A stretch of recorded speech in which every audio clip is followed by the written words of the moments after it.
Magandang araw sa inyo mga katokers, mga katokis, mga katoshis. Welcome na naman po tayo sa ating YouTube channel na Talking Toshi TV. Yes!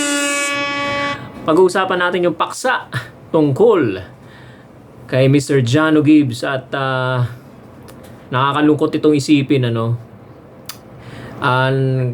kahapon o kamakailan nag-conduct sila o nagpa-press con sila, press conference.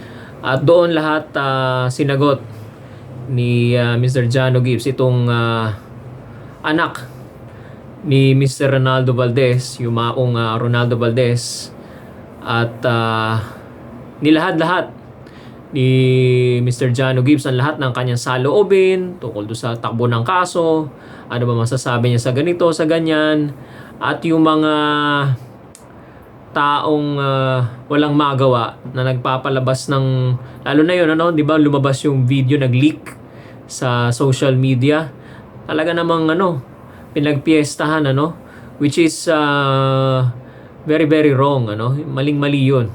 Okay, kaya siya naman ay naglabas ng kanyang pagkadismaya sa itinatakbo ng kaso. Okay, siya hindi niya nagugustuhan yung mga pangyayari.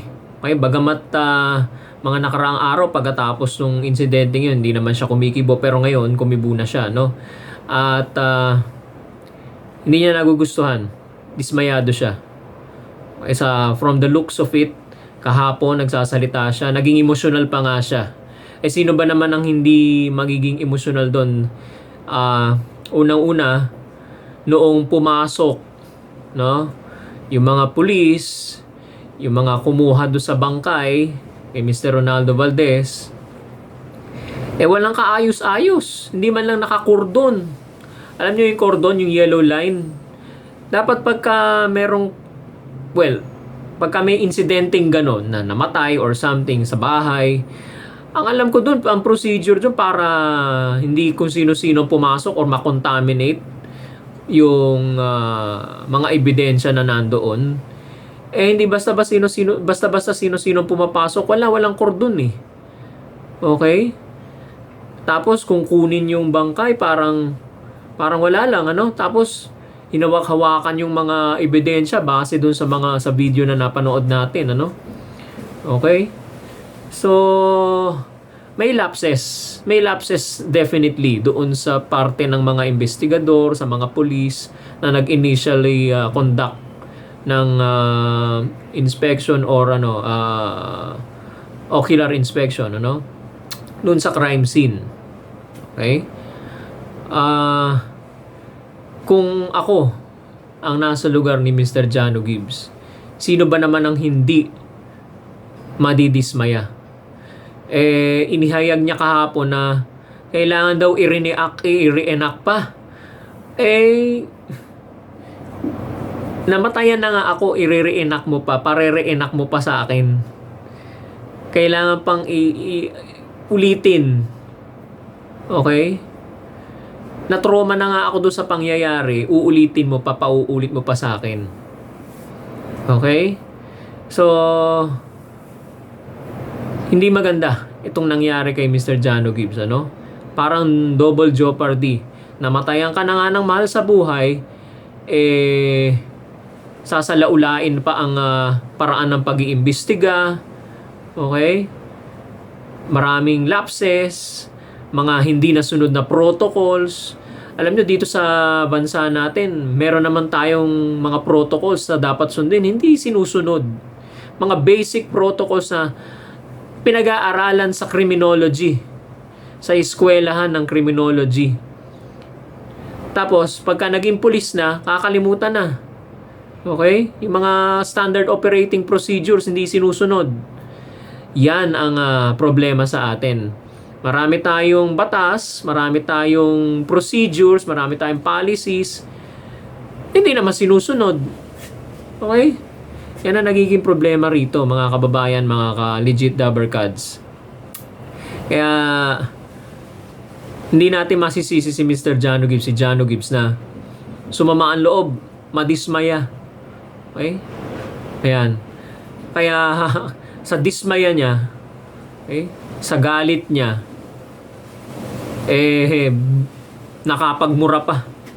Ito ang para sa inyo. That's the appropriate statement for you. Parang ganun na sinabi niya, no? Tapos blinip na lang sa mga TV reports. Well, alam na natin yun kung ano yun.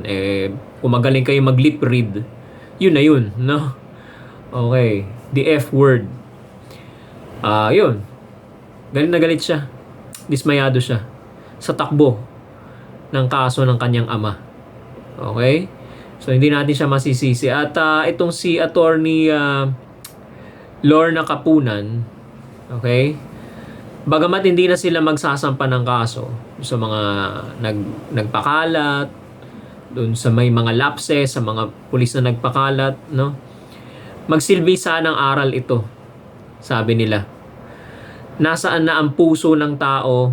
Bakit nagkakaganon? Bakit parang binababoy, binabalahura yung paraan ng pag-iimbestiga? Hindi sinusunod ang proseso. Yan ang naging concern ni Attorney Lorna Kapunan.